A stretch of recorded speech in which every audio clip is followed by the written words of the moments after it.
Okay, quick Tuesday morning radar update. So we've got a gap up on the FTSE today on the 100. DAX has gapped up as well. We're just in gap fill attempt mode at the moment. 250 has just raced through previous multi-day highs there.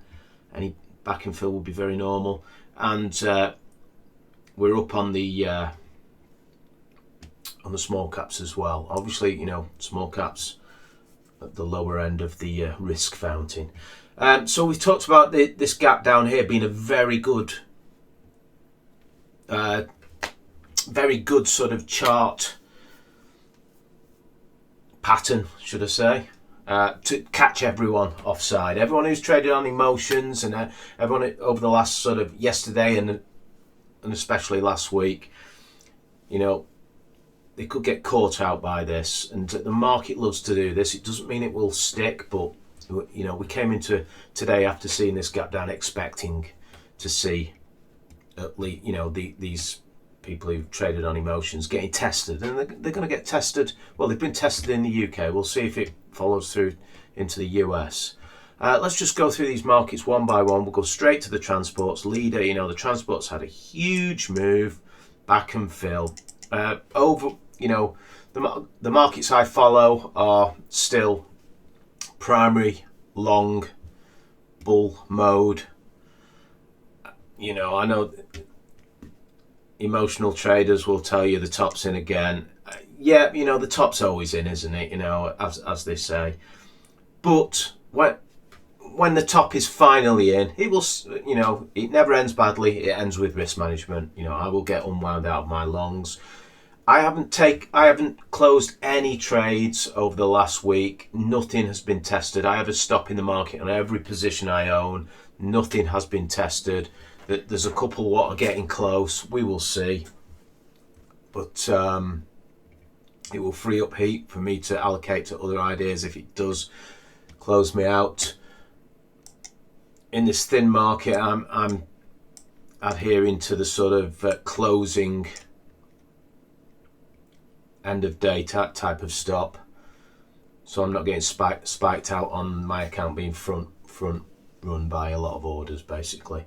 So Dow just normal area,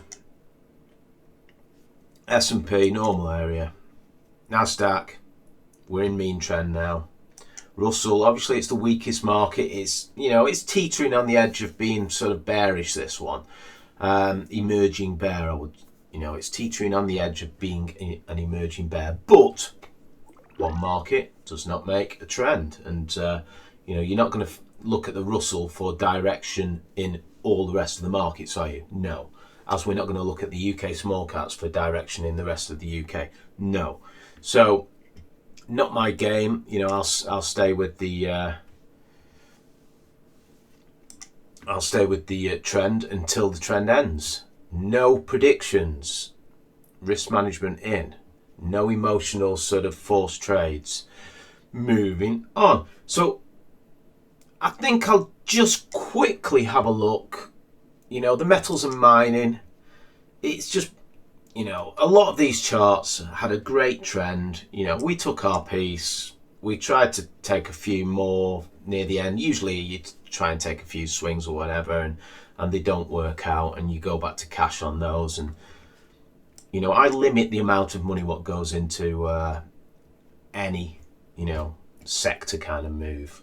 I like to buy the best and build a big core position and ride the trend in it. Think of the AAZ trade, think of the JLP trade, the big elephant trade, what really moves your account. Get it right when they start to emerge and build that core position, rather than just speckling money all over the metals and mining. Just pick the one what's one of the ones. There's always a couple, and once they end, they end. Moving on from that, a little bit of off piste again. I'll just quickly look at this Bitcoin ETF. It's we're probably we're looking at this as a double top. It takes a double top to make a base. You don't get a base without a double top. So we're looking at it that way, that it might want to just back and fill and go sideways for some time. TLT, you know, a little punch above this this area here. Not, it's kind of base-like, isn't it? But you know, it's dipped back in. On the other side of that, you know, this was our dollar sort of call. You know, this is basically what ended the moving the metals, isn't it? You know, the dollar was rising for all this time.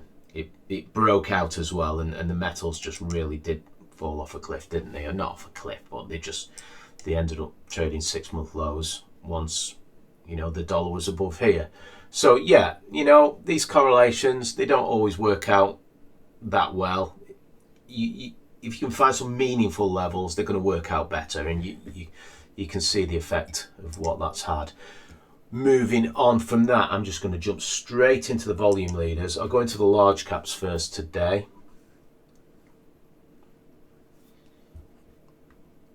It is 10:18. We should have traded 26% to be on average volume. I'll just order these by. We've got a few REITs on here today. Investment trust, get past those first. And then we'll get into the small caps and have a little sneak peek. Nothing of interest in there for me. And as you know, the REITs left the station a long time ago, and it doesn't mean they won't continue, but just always be aware when you sort of trying to get on one of these. You know, once these sector moves get really obvious, when they're emerging, you question them. Once they really get in the swing and the whole sector's moving, you've got to come at it and go, hang on a minute, why am I not already riding some of these? You know, my reason is, you know, I like fast, higher beta sort of movers. So you know, we knew they were moving. We see them go through the screens. Everyone has to go through the screens. The process of coming at the markets every day and looking what's turning up from pullbacks and what's breaking out, lets you know exactly what's happening in the market at that point, this point in time. And, you know, you might, if you're new to this game, you might question these things and go looking for, or, you know, looking on social media or on financial TV or in the paper to back up what you think. By the time your view, what you see with your own eyes as it's happening, by the time that's backed up by other sources, you know, you're probably, you know, 10% out of the base, and the reward to risk has dwindled significantly. So you have to build a process. You know, price doesn't lie, and if you see it, it is happening. You don't need anyone to sort of back that opinion up for you to you know, it doesn't add any edge. The edge is reacting to what you see today, not what you know, what's been confirmed by other people who you might, you know, hold in high regard. That is the reality of this game. And I forgot how much we should have traded. Yeah, small caps are really on the back foot still. They haven't come to life yet, but they will do. If the market is going to recover from this area, we will see them.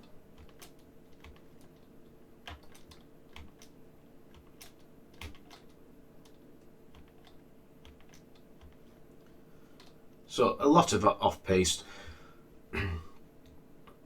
Same, you know, and another thing, you know, this is what nervous traders and investors do. Not so much traders, but investors. What nervous investors do is they can buy the best stock at the perfect time, and they will sell because it pops. You know, it's up 15% or something like that. You know, and you don't trade small caps for 15% moves. And you know, the trend following methodology, you just hold that stock. And we started looking at it here. this IPO breakout, and then we looked at it. We saw it pull in, first retrace, and then we got active low, high, high, a little area here. Then it got halted for a while, and then up it came, and it based out, and then it broke out again. And you know, you've got a plus 180% move from that first breakout. From the second breakout, you've got, not that the percent doesn't mean anything. It's how you know how many R multiples you make, and you probably make more off the second break because it's got a tighter stop area, so you get more multiples of risk. So you know, it's up 100% plus from there, and it's just doing normal action, you know. So I'll just put the log scale on. This base here is tighter than this one it was here. So though this gets a lower price, this one makes more R multiples in risk terms. But you know, the two together, or either or, half position, you know, scaling in, whatever. You know, this is how you get paid. If you sell into strength on a longer term methodology, you know, and you haven't already made it into that huge trade, well, you're never going to get to that big trade, is basically what I'm trying to say. Yeah, once you've got a big trade, you know, it's the best problem to have, but you know the game we're in. We're in small caps, mainly in the sort of UK AIM markets, and we're here to ride big winners. So high five to those who are riding this one anyway, and not letting the opinions shake them out. Trailing stops. VTU, obviously, high five to those guys who are right. I'm not riding this one either. I didn't have any free cash when it started breaking out. It's not my favourite sector to be getting into late because it's very low margin. But everyone who built the trades, getting paid, trailing a stop, you know, that is how you're going to do well in this game. And it's a GTRS leader still, I think. VTU. I would never buy a stock what's in a stage 5 or 4 for a trend. You know, it's